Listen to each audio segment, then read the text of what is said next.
Que bênção estarmos juntos agora para a nossa escola dominical. E nós aqui temos estudado as parábolas, né? Na aula passada, segundo o Narciso me informou, foi terminado o capítulo de número 13 e as parábolas que tem lá de Mateus, né? E hoje, queridos, nós vamos trabalhar um texto que vocês vão achar um pouquinho diferente por causa da estrutura do texto. Mas eu vou explicando conforme nós vamos lendo e nós vamos trabalhar essa exposição. São, ao todo, 12 versículos que nós vamos olhar hoje, para que os irmãos possam entender uma nova forma de parábola, uma outra maneira que Deus escolheu para nos ensinar por meio de parábolas. Os irmãos conhecem a parábola propriamente dita, que tem começo, meio e fim, e hoje os irmãos vão ter acesso à linguagem de parábola no discurso. É um pouquinho diferente. A ideia é a mesma, né? A parábola é a mesma, mas os irmãos vão perceber que ela tem uma linguagem. Você pode construir um discurso por meio da linguagem de parábolas, e é isso que a gente vai ver hoje. O Sermão do Monte, ele é inteiro, desde do começo ao fim, montado nessa estrutura de parábola. Embora ele não seja a parábola em si, né? Como foi contado, por exemplo, no capítulo 13 de Mateus e nos capítulos de Lucas e Marcos, mas você vai reparar que Jesus vai usar a linguagem de parábola para continuar o seu discurso, para fazer o Sermão do Monte. Isso é uma coisa muito interessante. Lembra um pouquinho quando alguém vai pregar a palavra de Deus e usa ilustrações. Os irmãos já devem ter visto vários sermões com ilustrações. A ilustração nada mais é do que uma espécie de linguagem de parábola dentro de um discurso. E é isso que nós vamos olhar hoje, tá certo? Então, se você pode, eu já quero te convidar para abrir a sua Bíblia em Mateus, capítulo 7, e nós vamos ler do versículo 15 até o versículo de número 27. Mateus, capítulo 7, versículos 15 a 27 é o texto que nos cabe. Nós vamos ler o texto primeiro, depois nós vamos orar para que Deus nos abençoe, e depois nós vamos passar esse texto verso a verso, para que nós possamos entender como que funciona essa linguagem de parábola dentro de um discurso, dentro de uma pregação, e como que Jesus se utilizava dessa linguagem e qual é o significado dessa linguagem de parábola, né, e como que nós interpretamos essas parábolas. Pode ser assim? Vamos nessa? Jéssica, por favor. Mateus 7, de 15 a 27. Cuidado com os falsos profetas que se apresentam a vocês disfarçados de ovelhas, mas por dentro são lobos vorazes. Pelos seus frutos vocês os conhecerão. Por acaso se colhem uvas de espinheiros ou figos de ervas daninhas? Assim, toda árvore boa produz frutos bons, porém a árvore má produz frutos maus. A árvore boa não pode produzir frutos maus, e a árvore má não pode produzir frutos bons. Toda árvore que não produz bom fruto é cortada e jogada no fogo. Assim, pois, pelos seus frutos vocês os conhecerão. Nem todo que me diz, Senhor, Senhor, entrará no reino dos céus, mas aquele que faz a vontade de meu Pai que está nos céus. Muitos, naquele dia, vão me dizer, Senhor, Senhor, nós não profetizamos em seu nome? E em seu nome não expulsamos demônios? E em seu nome não fizemos muitos milagres? Então lhes direi claramente, eu nunca conheci vocês. Afastem-se de mim, vocês que praticam o mal. Todo aquele, pois, que ouve essas minhas palavras e as pratica, será comparado a um homem prudente que construiu a sua casa sobre a rocha. Caiu a chuva, transbordaram os rios, sopraram os ventos e bateram com força contra aquela casa, e ela não desabou, porque tinha sido construída sobre a rocha. E todo aquele que ouve estas minhas palavras e não as pratica, será comparado a um homem insensato que construiu a sua casa sobre a areia. Caiu a chuva, transbordaram os rios, sopraram os ventos e bateram com força contra aquela casa, e ela desabou, sendo grande a sua ruína. Vamos orar então? Deus bondoso, maravilhoso, que privilégio podermos estudar a Tua Palavra. Deus, obrigado por isso, obrigado porque o Senhor continua falando conosco. E mais do que falar, o Senhor continua nos instruindo na sua palavra, nos edificando. Louvado e exaltado seja o nome do Senhor.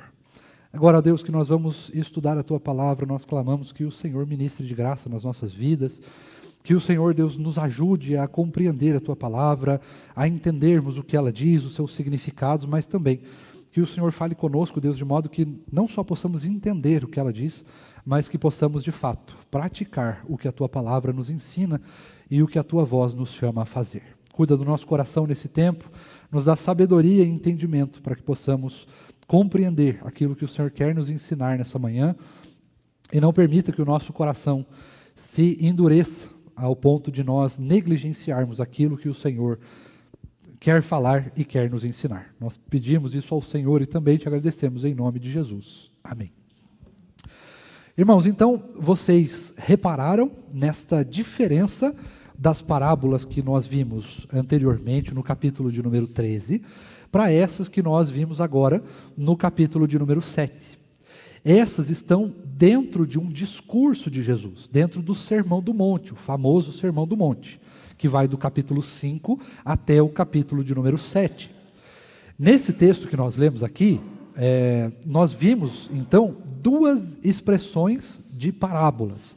A primeira é a ideia da árvore, as duas árvores, e a segunda, que é uma parábola propriamente dita, escrita, como fórmula de parábola, que é o finalzinho do Sermão do Monte, a aplicação final do Sermão do Monte, vai do versículo 24 até o versículo de número 27, que nós chamamos de parábola das duas casas. Tá? Essa linguagem de parábola que Jesus usa nos seus sermões, especialmente e especificamente no Sermão do Monte, ela traz uma questão bastante diferente para nós entendermos e pensarmos a respeito dela, porque ela não é a parábola como está escrito, alguém chega para Jesus e propõe uma situação, e aí sim Jesus conta uma parábola, como uma lição de vida, como uma lição espiritual, para que as pessoas não entendam. Mas aqui a ideia é um pouquinho diferente, porque o Sermão do Monte ele está edificado de maneira a trazer questões morais e éticas, como nós bem conhecemos, mas dentro dessas questões morais e éticas, dentro desse mesmo discurso de Jesus, há então essa linguagem parabólica, essa linguagem de parábolas, onde no meio do discurso Jesus vai trazendo um monte de figuras de linguagem que são edificadas dentro dessa estrutura de parábolas que nós já edificamos aqui. E nós temos diversas formas de vislumbrar essas estruturas de parábolas que Jesus usa. Uma delas está lá em Mateus capítulo 5, onde nós vamos perceber que Jesus vai usar aquela expressão: vós sois o sal e a luz do mundo. Exatamente. Isso é uma linguagem de parábola. Nós temos um pouco mais para frente também a ideia do fermento. Vocês são o fermento. Outra característica que Jesus vai utilizar é em Mateus, a partir do capítulo 6, versículo 26, onde ele vai usar duas características que são bastante peculiares. Ele vai comparar os seres humanos com o lírio do campo, os irmãos lembram disso? E com as aves do céu. Essa também é a ideia de uma linguagem de parábola. E no capítulo 7 ele vai fazer isso várias vezes. Ele vai fazer isso na expressão: não tenta tirar a trave do olho do teu irmão, o tronco do olho do teu irmão, se você tem, aliás, o cisco do olho do teu irmão, se você tem um tronco no seu. Ele vai usar a linguagem da pérola: não deem pérolas aos cães. E ele vai usando diversas estruturas de parábola para finalizar a ideia do seu sermão. Mas ele começa lá no capítulo 5, bem no comecinho, dizendo: bem-aventurado é aquele que faz isso, bem-aventurado é aquele que faz o outro, bem-aventurado é aquele que faz aquele outro. Por que ele faz isso? Porque ele começa trazendo para nós uma linguagem moral, uma coisa que pode ser aplicada por toda a humanidade. Você não precisa ser crente para aplicar, que você não precisa ser crente para entender. É uma linguagem simples. Bem-aventurado. Lembre-se que bem-aventurado é a ideia de feliz, Então, feliz é aqueles que são mansos, que não procuram briga. Isso serve para todo mundo, não é uma questão espiritual. Bem-aventurado, feliz é aquele que não briga por qualquer coisa. A pessoa mansa, humilde. Bem-aventurado é humilde, não é aquele arrogante, não é aquele que busca lucros e tesouros de maneira gananciosa, né? Bem-aventurados é aqueles que procuram a paz. Bem-aventurados é aqueles que são mansos. E aí ele vai dando coisas, né, que vão acontecendo. Então ele faz uma mistura de coisas comuns, que todos podem usar, e coisas espirituais. Bem-aventurados, se eu não me engano, são os mansos ou os humildes, que vão herdar a terra. Herdar a terra já não é uma questão para todo mundo, não é uma questão banal. Aí já é uma questão espiritual. Mas ser humilde, ser manso, ser pacificador, ter sede e fome de justiça, é uma característica de todos os seres humanos. E aí, então, neste discurso, Jesus vai mesclando, misturando a ideia do comum, daquilo que serve para todo mundo, mas para as coisas que servem apenas para aqueles que têm conhecimento espiritual. E aí, então, eu quero convidar os irmãos para a gente dar uma olhada, então, nos versículos que compõem esse texto todo, do capítulo 7, do versículo de número 15 em diante, para que a gente possa, então, ir destrinchando essa linguagem, para que nós possamos entender qual é o significado dessas linguagens que Jesus usa, ou dessas linguagens, não, desculpa, desta linguagem de parábola que Jesus usa.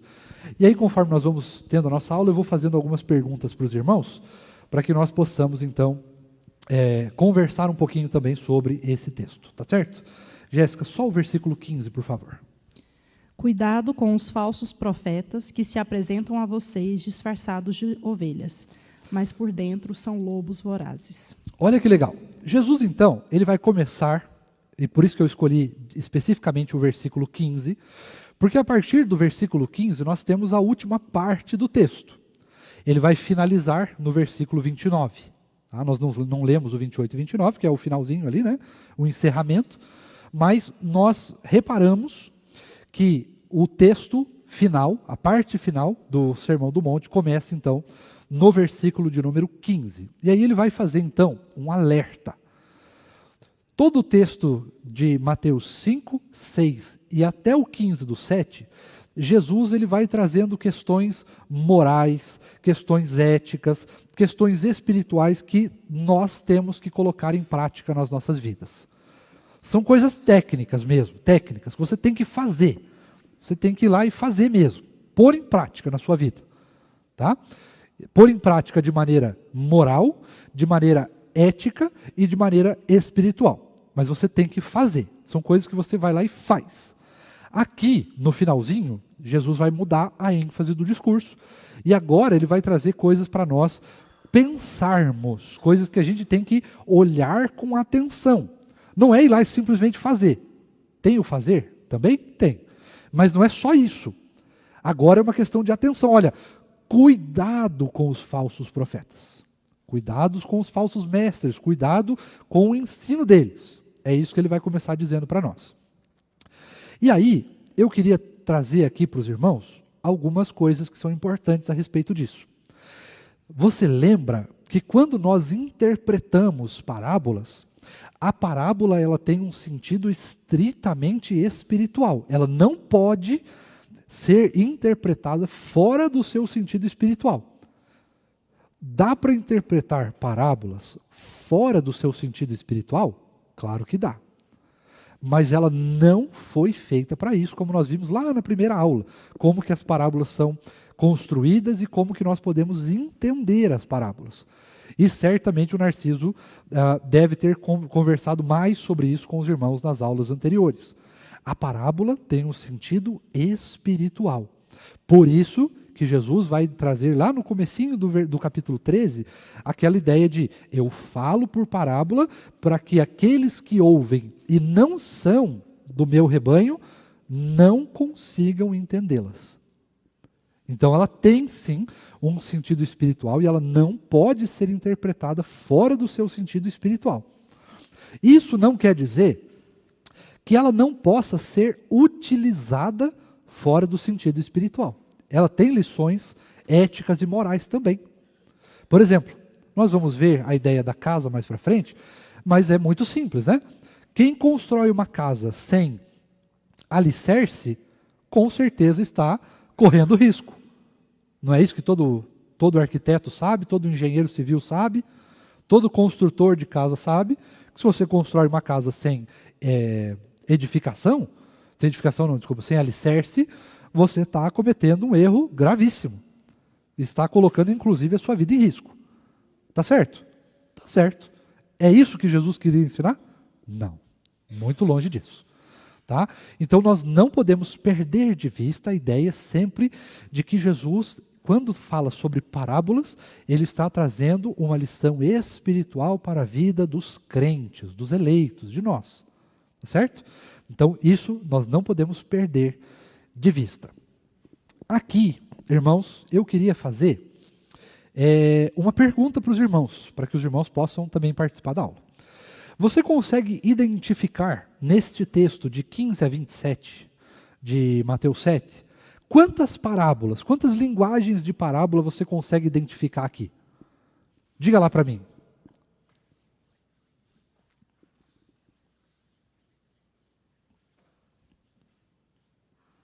Quantas? Quantas? Ovelha e lobo? Duas. Duas parábolas? Alguém identifica mais alguma? Aham. Mais para frente também, no texto todo. Tem uma no versículo 15, que é a ideia ali do lobo e ovelha mesmo. Qual mais que tem? Isso, as árvores, as duas árvores, né, que ele compara ali, árvores. Árvore que dá bom fruto, árvore que dá mau fruto, uma tem que ser cortada, a outra não. O que mais? O meu já falei. Está lá no Mateus 24 a 27. Então são 3 já. Tem mais alguma? Quem consegue achar mais uma aí?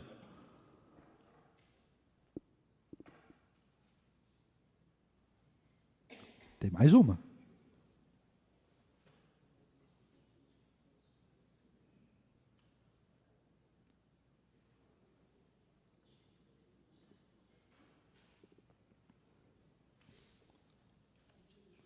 Isso. Exatamente, é do dia do juízo. Né? Então nós temos aí 4 citações de parábolas no texto. Especificamente 4. Tá? Então é bastante interessante. A parábola em si está, como eu falei, no versículo 24 a 27. Essa de fato é uma parábola. Tá? Do começo ao fim ela é uma parábola. As outras são linguagens de parábola, mas não são a parábola em si. Elas fazem parte do discurso. Tá? Isso é muito interessante. Muito interessante. Então vamos dar uma olhada. Versículo de número 16 agora, para a gente ver. Lê para a gente lá, Jéssica. Estou aqui com a chamada. Pelos seus frutos vocês os conhecerão. Por acaso se colhem uvas de espinheiros ou figos de ervas daninhas? Então está aí. Jesus está fazendo uma distinção espiritual. Do que ele está fazendo essa distinção espiritual, irmãos? Dos falsos profetas, dos falsos ensinamentos. Ou seja, a ideia toda do final do texto que nós estamos lendo é um alerta de Jesus a respeito dos falsos mestres, dos falsos profetas. Então Jesus vai fazer capítulo 5, capítulo 6 e até o versículo 15 do capítulo 7, a ideia de coisas que nós temos que fazer, de instruções para a vida do crente e para a vida daqueles que também não são crentes, para a vida em sociedade. Isso vale para a igreja e isso vale para a sociedade onde nós estamos inseridos. Tá certo até aqui? Fácil, beleza. Agora a coisa muda de figura. Agora nós estamos vendo a ideia de nós temos falsos profetas. E Jesus vai então terminar o seu discurso, o seu sermão, fazendo esse alerta. Olha, irmãos, filhos meus, né, como se Jesus estivesse dizendo, cuidado com os falsos profetas. Porque pessoas vão pregar o evangelho para vocês também. Pessoas vão pregar falsos ensinamentos. Só que elas vão pregar falsos ensinamentos se utilizando do evangelho. Elas vão usar o evangelho, mas não será o evangelho meu, não será o evangelho de Cristo, será o evangelho, mas usado de maneira incorreta. E aí, como é que vocês vão identificar isso? Como é que vocês vão fazer para perceber se a pregação é uma pregação fiel à palavra ou se ela está sendo transmitida por um falso profeta? Qual que é o critério que Jesus vai usar para nós identificarmos os falsos profetas? Os seus frutos, exatamente, os seus frutos. Por que que ele está dizendo isso? Porque o tempo todo no Sermão do Monte ele falou sobre os frutos. Frutos de quem? Fruto dos crentes. Todo o Sermão do Monte é uma construção dos frutos dos crentes. Frutos de quem vive e prega a palavra de Deus. Essa é a ideia que o texto traz para nós. E aí agora ele vai então fazer esse alerta. Olha, vocês que vivem o Evangelho, vocês que vão colocar o Sermão do Monte em prática, né? Jesus não diz isso, né? Mas como se colocasse nessa expressão. Vocês que vão viver o que eu ensinei aqui para vocês, vocês precisam ter cuidado com os falsos profetas. E como que vocês vão ter cuidado? Vocês vão analisar se eles vivem o que eu acabei de ensinar. Isso é que vai definir quem são os falsos profetas e quem são os verdadeiros crentes. Quem realmente vai seguir o Evangelho. Quem vai colocar o Evangelho em prática na sua vida. É assim que nós definimos quem é crente e quem não é crente. Pelos frutos vocês os conhecerão. E aí ele usa uma expressão bem curiosa, né? Que é também uma expressão de parábola. Um abrolho, que é uma árvore de espinhos, né? Que produz espinhos, não pode produzir bons frutos. E bons frutos não podem produzir espinhos. Né? É bem essa a ideia. Uma coisa é uma coisa, outra coisa é outra coisa. É basicamente isso que Jesus está dizendo. Né? E é assim que nós identificamos, então, os falsos profetas. Não é pelo seu discurso, não é pela palavra. Porque a palavra até pode seguir o Evangelho. Mas a demonstração vai estar se na vida deles eles seguem o Evangelho. Se nas atitudes eles estão seguindo aquilo que eles pregam. O testemunho. Em palavras simples, o testemunho. Perfeito, exatamente isso. Tranquilo até aqui, irmãos? Podemos seguir? Vamos ao 17? Alguma pergunta? Por enquanto? Não? Podemos seguir? Então vamos lá, 17. Assim, toda árvore boa produz frutos bons, porém a árvore má produz frutos maus. Então Jesus vai seguir nessa mesma linha. Lembra que ele está usando a linguagem de parábola aqui. Então ele vai seguindo nessas mesmas explicações e explicando como é que isso funciona, só que ele está explicando de uma maneira a usar essa ilustração de parábola, tá? Dentro do seu discurso. E aqui ele vai dizer exatamente o que eu acabei de falar, né? A árvore boa não pode se tornar árvore má e produzir mau fruto. E a árvore má não pode se tornar boa e produzir bom fruto. Só que aqui, talvez a gente possa olhar assim e falar, mas espera aí, pastor. Como que a árvore má não pode produzir bons frutos? É claro que ela pode produzir bons frutos. Se nós olharmos para João 3,16, né? Do 1 ao 16, né? João 3, do 1 ao 16. Para que uma árvore má possa produzir bons frutos, ela não pode continuar sendo uma árvore má. Ela precisa nascer de novo. Ela precisa ser refeita, reconstruída. Só que se uma árvore má permanece sendo uma árvore má, ela nunca vai poder produzir bons frutos. A árvore má produz maus frutos. A árvore boa produz bons frutos. Não tem como mudar isso, a não ser se Deus quiser se revelar a ela e salvá-la, e aí então vai fazer essa árvore nascer de novo. O que é a árvore aqui? Do que ele está falando essa árvore? Qual que é a ideia? Qual que é a figura da árvore? Quem que diz para mim? Quando Jesus fala árvore boa e árvore má, a quem que ele está se referindo? A nós mesmos, perfeito. Exatamente, a nós mesmos. Só que dentro desse discurso de Jesus, ele está se referindo também aos falsos profetas. Exatamente. Então, quem pode ser o bom profeta e o falso profeta? Nós. Qualquer pessoa. Não é verdade? Mas ele está usando essa ideia do falso profeta. Olha, cuidado com os falsos profetas. E aí ele vai trazer toda essa ideia da árvore para que a gente possa fazer essa distinção do falso profeta e do bom profeta. Só que se nós levarmos para o lado realmente espiritual da coisa, ele está falando de todos nós. Ele está falando da prática dos crentes. Porque todo crente é um profeta. Por quê? Porque todo crente é chamado à pregação do Evangelho. E todo que prega o Evangelho é profeta. Todo que está pregando a palavra de Deus, todo mundo que fala de Cristo, é, de certa maneira, um profeta, está profetizando, né? Está ensinando a palavra. Então é um profeta. E o que vai nos definir? Os nossos frutos, o nosso testemunho. Se nós realmente colocamos o Evangelho em prática nas nossas vidas, ou se nós só estamos vivendo de discurso. Até uma questão interessante, uma frase do seminário, que nós costumamos usar muito nas aulas de homilética. Homilética é a arte de pregar, é a arte de fazer um discurso. Tá? Só que ela é usada estritamente para a pregação. E aí tem uma frase que os professores usam, o presbítero Paulo, que é muito legal. Não dá para a gente levar assim a ferro e fogo, mas ela é realmente muito legal. Que ela diz assim, pregação sem oração é discurso. É uma frase muito legal. E é exatamente essa ideia.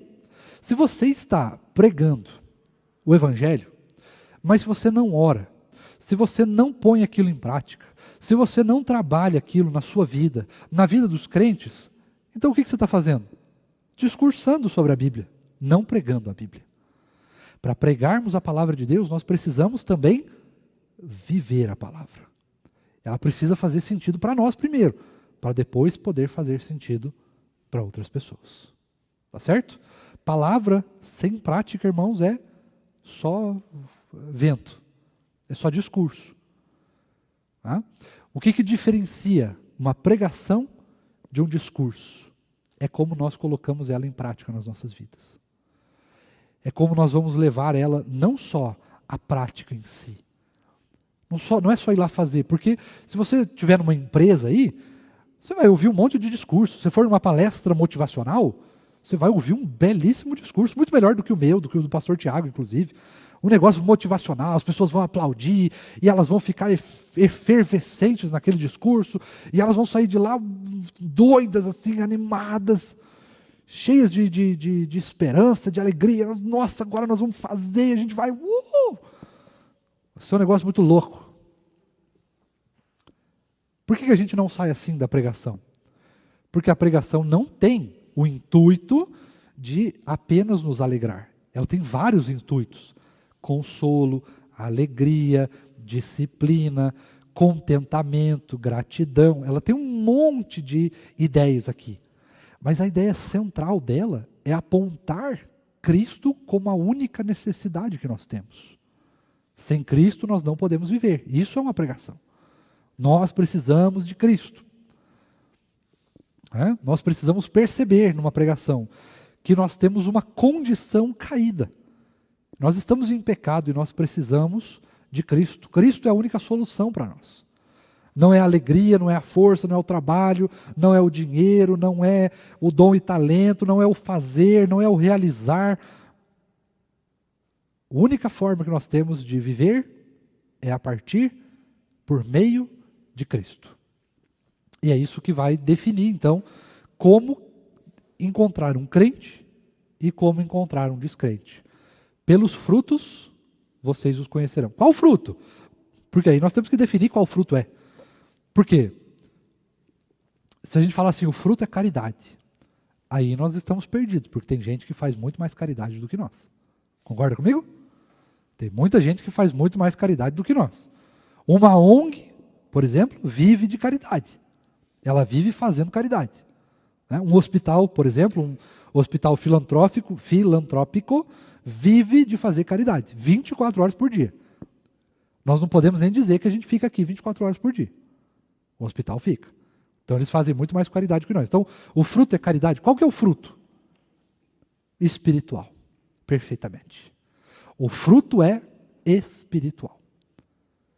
E aí nós podemos trazer uma lição até mais profunda do que só espiritual. Porque espiritual não quer dizer muita coisa, né? O que é espiritual? É o quanto nós nos dedicamos a Jesus. O quanto nós nos dedicamos a Jesus. Esse é o fruto. Pelos frutos vocês o conhecerão. Não é pelo fruto do muito fazer. É pelo fruto do Espírito. Tá? E o fruto do Espírito, como é que a gente consegue o fruto do Espírito? É nos dedicando ao amor? Nos dedicando à paciência? Não. O fruto do Espírito só vem quando todos nós estamos cheios do Espírito. Muita gente acha que o fruto do Espírito é você se dedicar àquelas coisas que estão lá. Ah, você tem que ser paciente. E aí você sendo paciente, a paciência vai aumentando na sua vida. Coisíssima nenhuma. Não é isso que o texto diz. Para que você seja cheio do fruto do Espírito, você precisa estar cheio do Espírito. Por quê? Porque o fruto não é nosso. Qual que é o fruto que a gente produz, presbítero Paulo? Fruto da carne. Esse fruto é nosso. Esse a gente pode se esforçar. Esse a gente aumenta se esforçando. O fruto da carne. É o fruto que está inteiramente sobre a nossa responsabilidade. Agora, o fruto do Espírito é de quem? Nosso? É do Espírito, né? Então, quem produz o fruto do Espírito? O Espírito em nós. Fechou?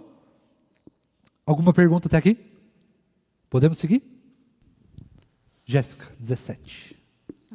18, perdão. A árvore boa não pode produzir frutos maus, e a árvore má não pode produzir frutos bons. Pode ler o 19 já, isso aí a gente já falou. Toda árvore que não produz bom fruto é cortada e jogada no fogo. Aqui nós vamos ter, então, não tem nada mais claro do que isso. Aqui é a ideia de juízo. Então o que vai acontecer? Agora Jesus vai aplicar para nós a ideia de juízo. Então se você é uma árvore boa, vai acontecer uma coisa com você. Se você é um bom crente, bom filho, se você põe o Evangelho como testemunho da sua vida, se você pratica o Evangelho, se você pratica o fruto do Espírito, se o Espírito Santo está em você e você então pratica o fruto do Espírito, logo você tem um resultado na sua vida. Se você pratica o fruto mau, se você é um falso profeta, se você está longe dos caminhos de Deus, o que você vai colher para si? Juízo. Perfeitamente. Tá? Não tem muito o que a gente explicar aqui. Então Jesus vai usar essa ideia. Vai ter juízo. Mais para frente, Jesus vai usar muitas expressões sobre a árvore, né? E ele vai usando muitas árvores porque fazia sentido para aquele povo, porque aquele povo, né, o povo de Israel lá naquela época, era um povo agrícola. Então fazia todo sentido usar as linguagens, né, como se fossem plantas, porque de plantas eles entendiam perfeitamente bem. Tá? E aí Jesus vai usar até em Marcos aquela ideia da árvore, né? A árvore que produz bom fruto, é edificada, vai ter os seus ramos podados, e ela sempre vai dar frutos, e a árvore má precisa ser queimada, precisa ser jogada no fogo. Porque ela não presta para nada, joga no fogo. Né? Essa é a ideia. Versículo 20. Assim, pois, pelos seus frutos vocês os conhecerão. E aí, mais a ideia de fato.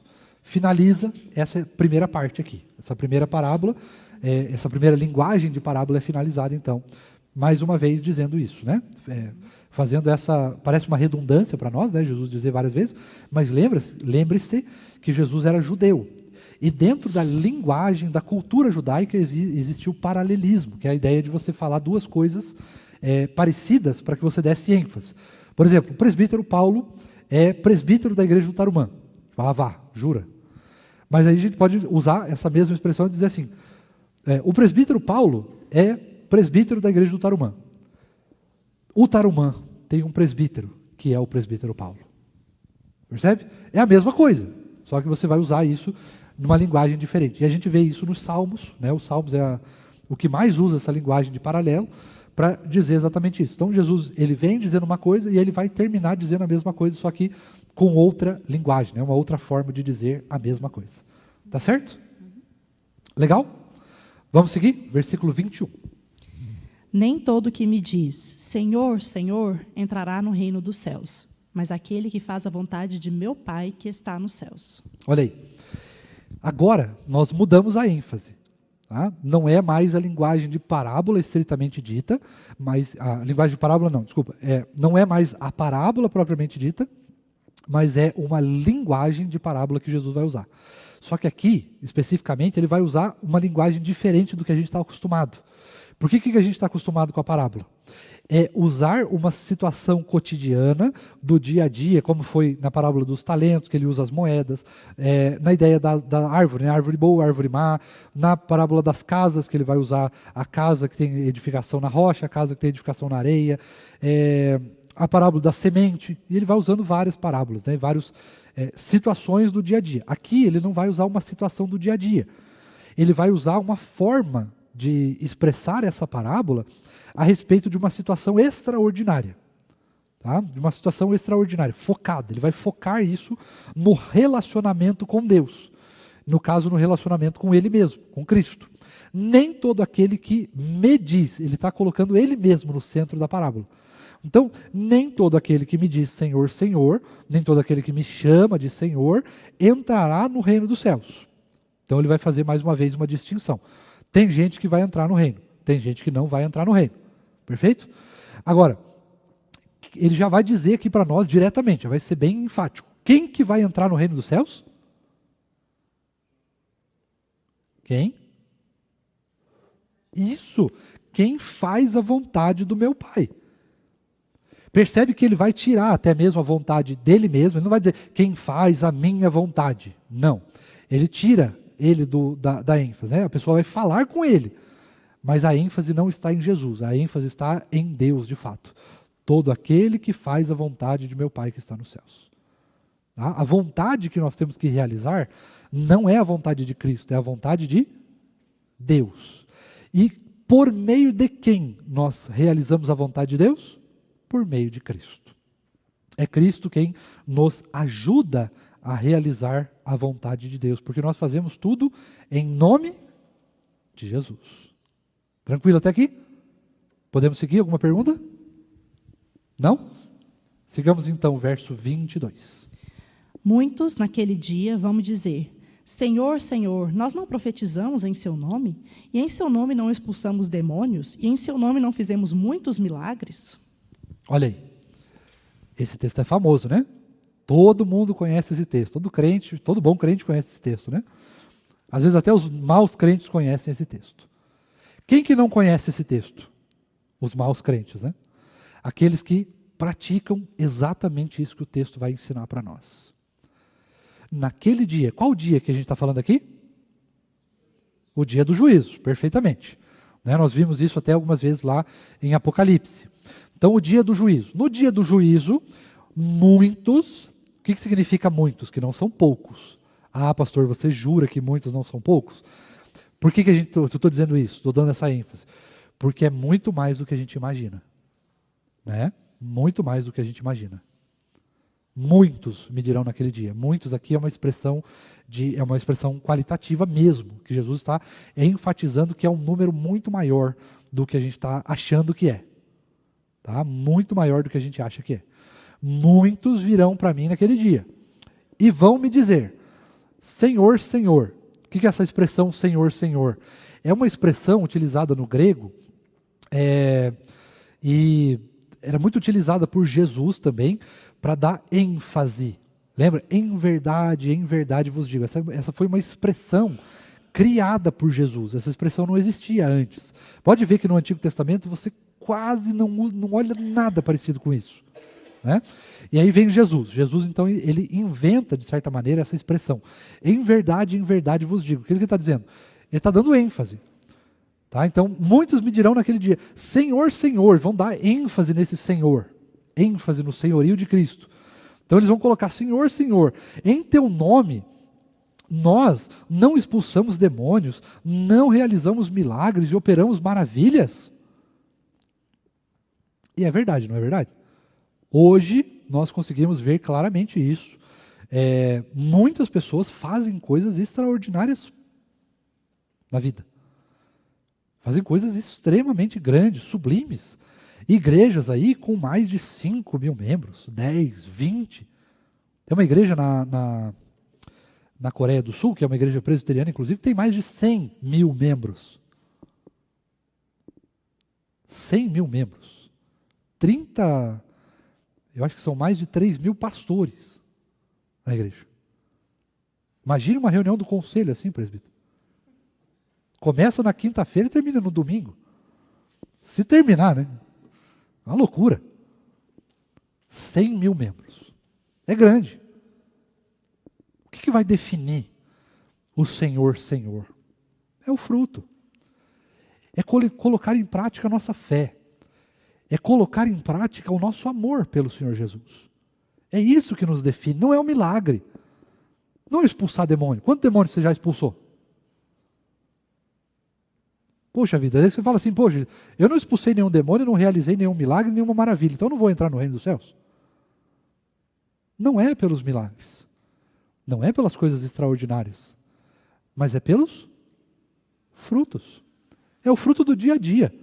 Vida de oração, vida de leitura da palavra, é a vida de serviço ao Senhor, é não dizer não para o Senhor, né? Estar sempre disposto a servir o Senhor, a aprender a servir o Senhor, mesmo com as coisas que você não sabe. São os detalhes da vida, irmãos. Aqueles pequenos. Quando ninguém está olhando, se você realmente faz. Né? Orar, todo mundo ora. Se eu falar para qualquer irmão agora aqui, fulano, ora para nós agora. Vai orar. Mas ora na hora do almoço? Ora no café da manhã? Ora pelo seu trabalho? É as coisas pequenas. É isso que vai definir o crente que vai realmente entrar no reino dos céus. É quem faz a vontade do Senhor, irmãos, no dia a dia. No dia a dia. É quem está realmente próximo de Deus, para entender a vontade de Deus, que tem sensibilidade com a vontade de Deus, e vai colocar a vontade de Deus em prática 24 horas por dia na sua vida. Esse é o crente. Não é quem faz milagres. É claro que pode ser que aconteça um milagre nas nossas vidas. É claro que algumas vezes a gente vai orar e Deus vai realizar alguma coisa. Claro que vai. Talvez você nunca expulse um demônio na sua vida. Talvez sim. Né? Talvez sim. Mas não é isso que vai definir. Não são as grandes coisas.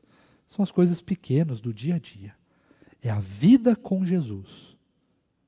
É a vida com Jesus que vai definir o Senhor, Senhor, mas o Senhor que vai entrar no reino de Deus. E não estes que não vão entrar no reino de Deus. E aqui você perceba, presbítero Paulo, é muito legal isso, porque eles usam essa ideia aqui não como serviço. Não é um serviço que eles prestaram, é como justificativa. Então eles vão pegar isso aqui e vão dizer assim, ó, mas senhor, mas eu fiz coisas. Então, porque eu fiz, você tem que me deixar entrar. Eu fiz coisas. Não é pelo fazer. É pelo amor que nós temos a Jesus. Nós entramos no reino de Deus pela fé. E pela graça. Por que graça? Porque é Deus que faz, não nós.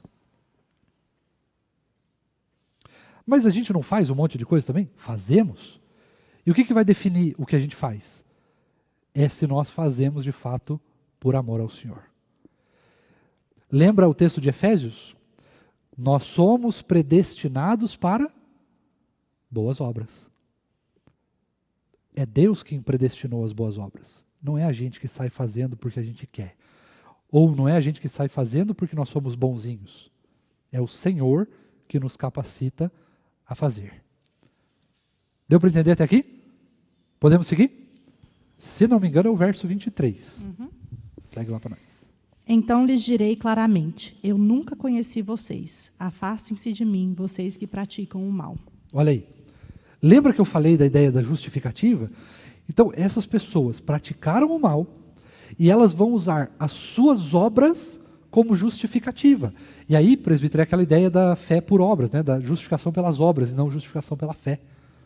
Né? Nós somos justificados pela fé, não pelas obras. As obras são só uma prova de amor que nós fazemos ao Senhor. Elas não têm poder para nos fazer entrar no reino dos céus. Obra é um privilégio que Deus nos garante. Ah, é um privilégio. Nós fazemos obras pela fé. A fé sem obras é morta. Mas a obra não nos leva aos céus. O que nos leva é a fé e a graça em Jesus e por causa de Jesus. Tranquilo até aqui? Aqueles que praticam o mal não vão entrar no reino dos céus, mesmo que tenham sido grandes as suas obras. E aqui é bem legal, né? Porque até os maus podem expulsar demônios, até os maus podem fazer milagres, até os maus podem ser aparentemente bons, mas eles continuam em essência sendo maus. E Jesus vai reconhecê-los no dia do juízo. Tá? Igual Judas, né? Igual Judas. Verdade, igual Judas. Né? Judas caminhou com Jesus 3 anos, era amigo de Jesus, mas sua essência permanecia má. Tranquilo? Vamos para a última parte, então? 4 últimos versículos. Agora, nós vamos então entrar na parábola em si. Aqui, de fato, é uma parábola. Não é a linguagem de parábola, mas é uma parábola. Só que Jesus não vai explicar que é uma parábola. Ele não vai chegar, como disse das últimas vezes, né? Então, Jesus lhe propôs uma parábola. Porque aqui ele está fazendo, de fato, um discurso. Ele está no meio do discurso. Então, não tem como o escritor bíblico interromper, né? Então agora Jesus para o seu discurso e aí ele vai contar uma parábola. Ele não precisa disso. O discurso é ipsis literis, né? Caracterizado certinho como foi.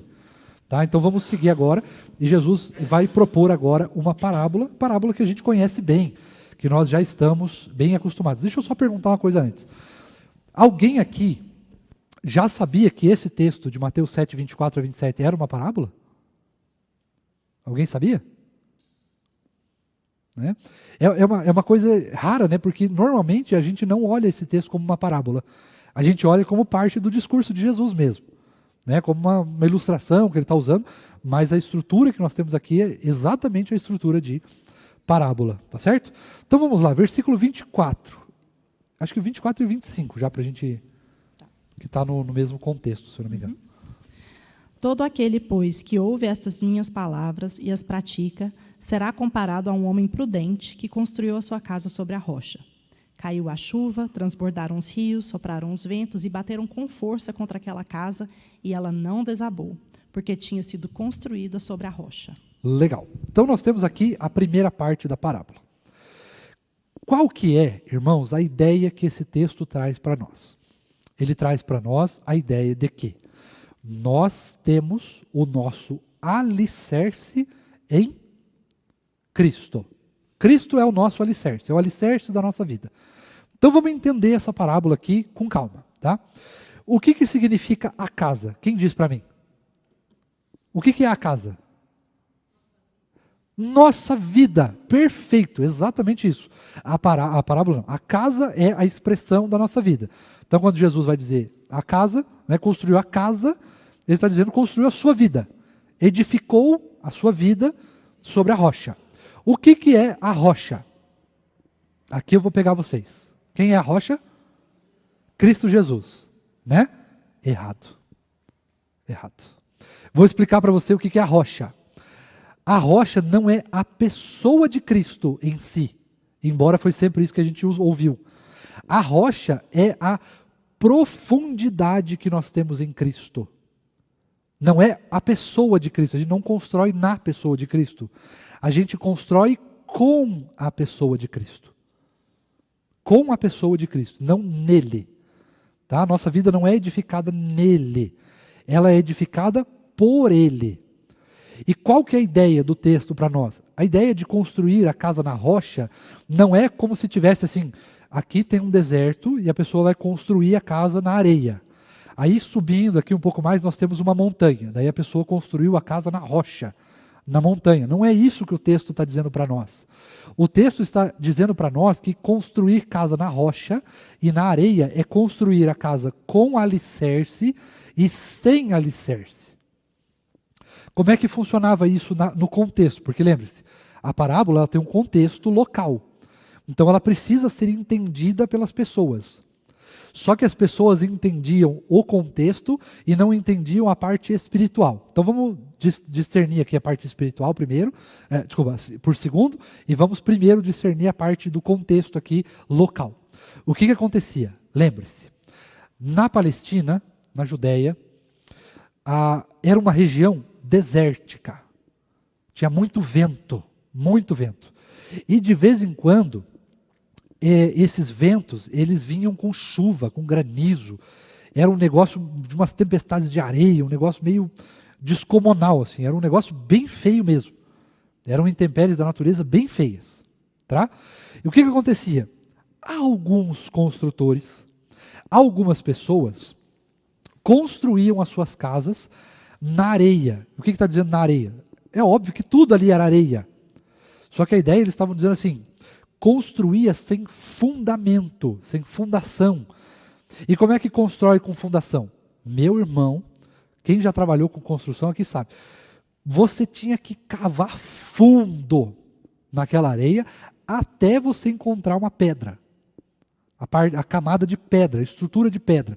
E não era pouco o furo que tinha que fazer. Tinha que fazer um baita de um buracão.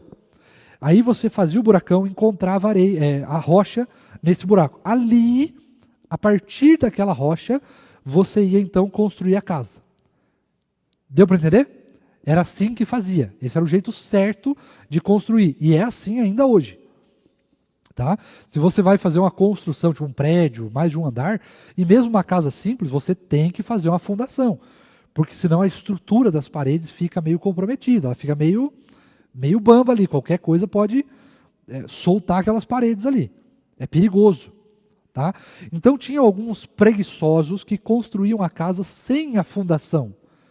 E era isso que as pessoas entendiam.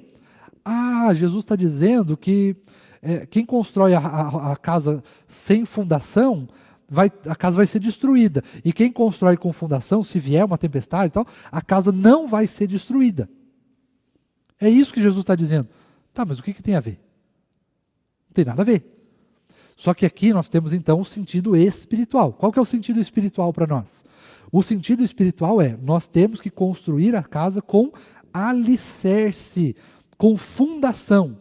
E aonde que nós vamos buscar essa fundação? Em Cristo. Não é isso que o texto diz para nós? E aí qual que é a ideia que nós trazemos aqui que é um pouco errada? Que nós vamos construir a nossa casa baseando essa casa em Cristo. Nós vamos construir a nossa vida baseando a nossa vida em Cristo. Só que não é só isso que o texto quer dizer para nós. Tá? Não é só isso que o texto quer dizer para nós. O texto está dizendo para nós sobre esforço. Por quê? Nós precisamos primeiro cavar. Então, a ideia espiritual do texto nós precisamos de profundidade em Jesus. Deu para entender a diferença? Quando eu falo assim, nós temos que construir a nossa vida em Jesus, que Jesus é a rocha, eu não estou aplicando esse texto da maneira correta. Tá? E muitas vezes, eu acredito que os irmãos já tenham ouvido isso várias vezes. Você tem que construir, irmão, a sua casa em Cristo. Você tem que edificar a sua casa em Cristo, que é a rocha das nossas vidas. É verdade? É. Mas é isso que o texto diz? Não. O texto diz que nós temos que construir a nossa casa na rocha. Mas para construir a nossa casa na rocha, primeiro a gente tem que cavar. A gente precisa de profundidade em Jesus. O que é essa profundidade? É o fruto. É o fruto que ele falou lá atrás, lá do versículo 15 em diante. É o fruto. Tá? Nós precisamos fundamentar, sim, a nossa vida na rocha que é Jesus. Mas para isso, primeiro, a gente precisa de profundidade em Jesus. Não é só construir a nossa casa como se Jesus fosse a montanha. Então eu construo na rocha. Não é isso. É construir a casa com profundidade. Ou seja, é edificar, é colocar a nossa vida em Jesus. É viver para Jesus, mas viver com profundidade. Não é viver na superficialidade. E aí, do versículo 26 ao 27. Jéssica, lê para a gente, só para finalizar.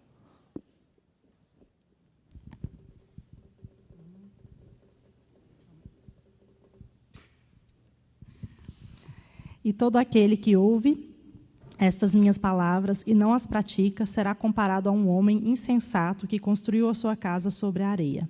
Caiu a chuva, transbordaram os rios, sopraram os ventos e bateram com força contra aquela casa, e ela desabou, sendo grande a sua ruína. Beleza. Então nós vamos até aqui hoje só. Olha só. Vou perguntar para você agora. Para quem que vem a chuva, os ventos, a tempestade? Para quem que vem? Para todo mundo. Todo mundo, não é verdade? Todo mundo já passou, e se não passou, vai passar por uma tempestade. Não é isso que o texto diz? Todo mundo vai passar. O que vai fazer a diferença para nós? Quem tiver a casa na areia, construir a casa na areia, vai ter juízo para si, vai ser grande a sua ruína. É isso que o texto diz para nós, perfeito?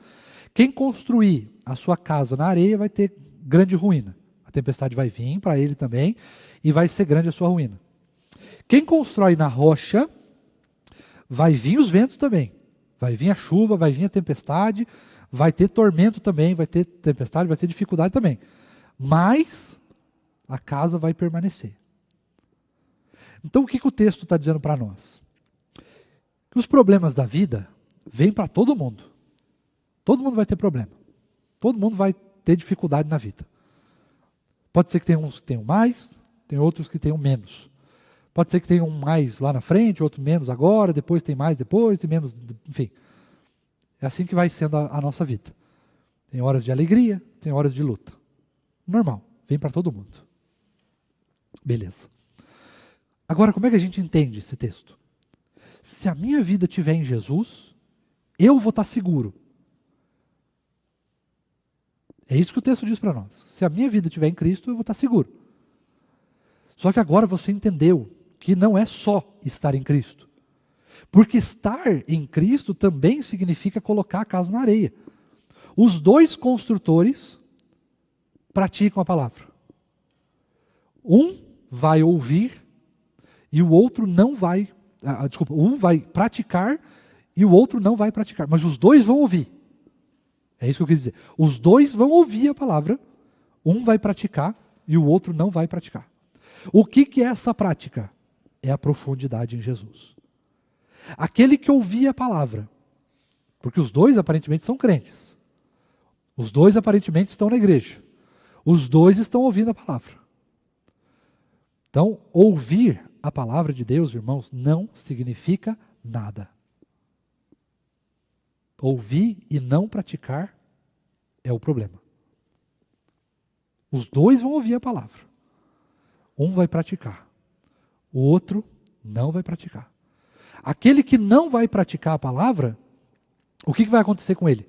Vai vir tempestade, vai vir chuva, vai vir os ventos e vai ser grande a sua ruína. O que vai dizer? Vai ser afastado de Jesus. Vai ser afastado de Jesus. Porque qual que é a ideia do texto? A ideia é profundidade em Jesus. Então aquele que ouve a palavra e não pratica, vai ser afastado de Jesus. Quem é afastado de Jesus, o que vai acontecer no dia do juízo? Mas Senhor, Senhor, nós não fizemos isso em teu nome, e aquele outro e aquilo lá. Apartai-vos de mim, vós que praticam o mal. Mas vai ter um outro grupo de pessoas. Ele vai ouvir a palavra de Deus e ele vai praticar. Vai vir a chuva também. Vai vir o vento, vai vir a tempestade, vai vir a tormenta. E o que vai acontecer com ele? Ele vai permanecer em Jesus. Por que ele vai permanecer em Jesus? Porque ele tem profundidade na sua fé. É uma fé profunda. Não é uma fé que se abala com qualquer coisa.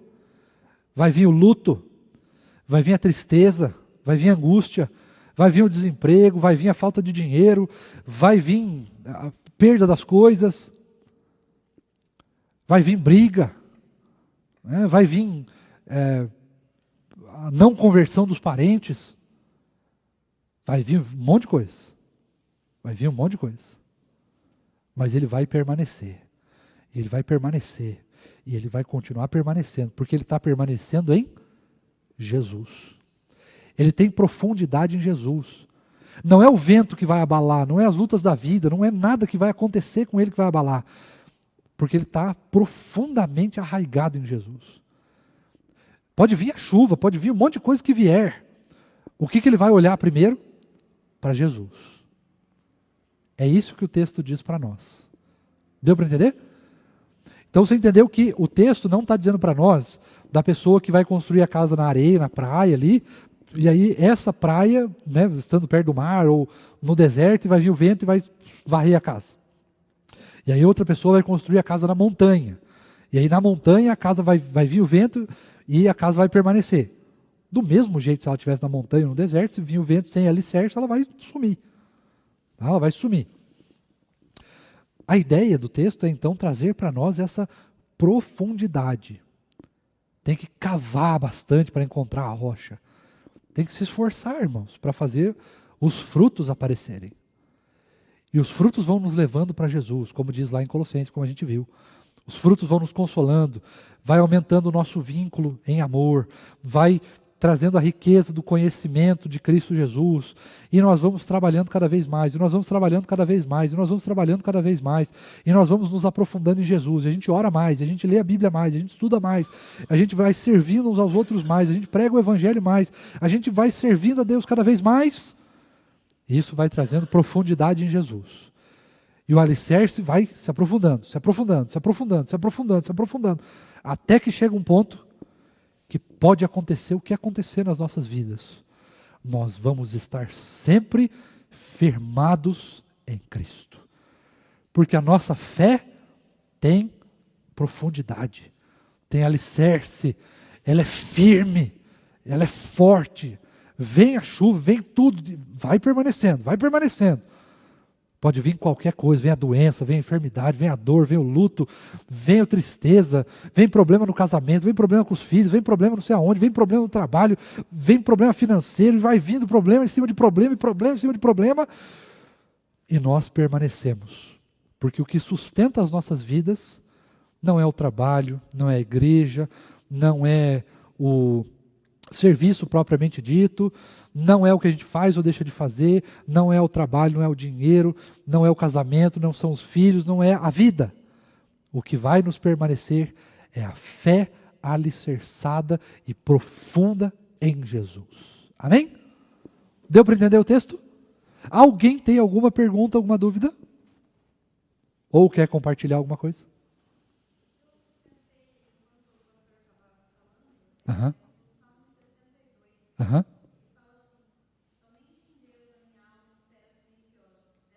Dele vem a minha salvação. Só ele é a minha rocha, a minha salvação e o meu alto refúgio. Aham. Não serei muito abalado. E aí, esse texto sempre me chamava a atenção porque ele fala assim: não serei muito abalado. Parece uma coisa assim. Talvez eu seja um pouco abalado, mas eu não vou ser muito abalado. Aham. E aí, ele continua, o salmista, aqui fala que é Davi, né? No textinho ali que Aham. seja Davi. Ele continua falando um pouco mais e depois ele fala de novo, o mesmo texto praticamente. Somente em Deus, ó minha alma, espere silenciosa, porque dele vem a minha esperança. Só ele é a minha rocha, a minha salvação e o meu alto refúgio. Não serei jamais abalado. E me lembra muito assim que às vezes a gente está em situações que a gente pensa assim, cara, não vai ter como, eu acho que eu vou ser um pouco abalado aqui. Mas é da gente descansar e esperar silenciosamente em Deus, no Senhor, porque nós jamais seremos abalados. Aham. E isso é muito legal, porque como é que a gente espera em Deus no meio da luta? A gente espera em Deus porque a gente já sabe que Ele faz.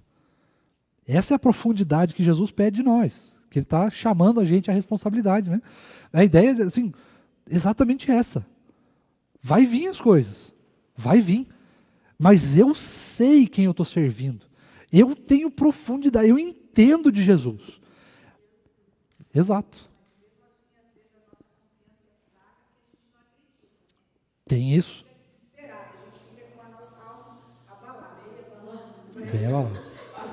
Aham, aham. Exatamente. E aí o que a gente faz? Aí os irmãos sabem da minha angústia, do meu tormento.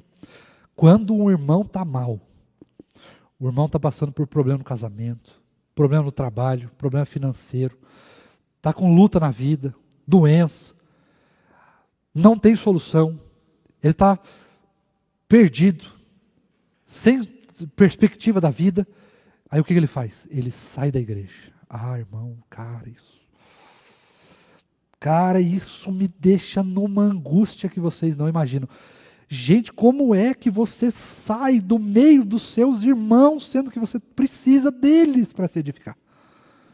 Você precisa ainda mais deles, ainda está ainda mais perto dos irmãos, ainda mais profundo na fé. É aí que você vem para a igreja mesmo, para orar mesmo, para orar junto com as pessoas, para falar com as pessoas, para conversar, para ser edificado, para ser consolado, para aumentar o vínculo em amor, para estarmos juntos aqui, consolando uns aos outros, sustentando, suportando uns aos outros. Não, a pessoa sai. Mas por que você está indo? Não, porque eu estou com vergonha. Ah, pelo amor de Deus. Isso daí, irmãos, me deixa num frenesi espiritual que você, olha. Desculpa, não entendi. Fala de novo, dona Iva. Pedir para esse irmão dar uma passeadinha lá no Erasto. No Erasto, tem que levar ele para... Isso. Isso. Tem que servir lá na capelania do 6º andar do Hospital Presbiteriano Mackenzie. Lá onde é o SUS, onde as pessoas estão lá, provavelmente não vão estar no dia seguinte. É ir lá para ver o que é mesmo sofrer. Mas eu fico indignado, irmãos. Indignado quando a pessoa está passando por problema e ela sai da igreja porque ela tem vergonha do que os irmãos vão achar dela. Isso é um absurdo. Porque isso demonstra casa na areia. Fraqueza. Falta de profundidade em Jesus. Por quê? Veio um problema, veio a chuva, não permaneceu em Jesus. Quem não permanece em Jesus, grande será a sua ruína. Que Deus possa nos livrar disso. Que Deus nos abençoe e continue nos sustentando nele, nos aprofundando nele, para que quando vier as tempestades da vida, nós estejamos fortalecidos, sejamos abalados, mas pouco abalados. Estejamos juntos, para que um continue também sustentando o outro.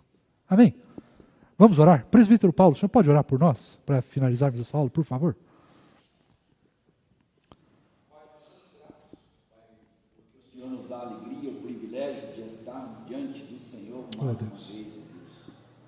Gratos por podermos aprender, Pai, da Tua Palavra. Sim, Jesus. E de podermos entender o que é caminhar contigo.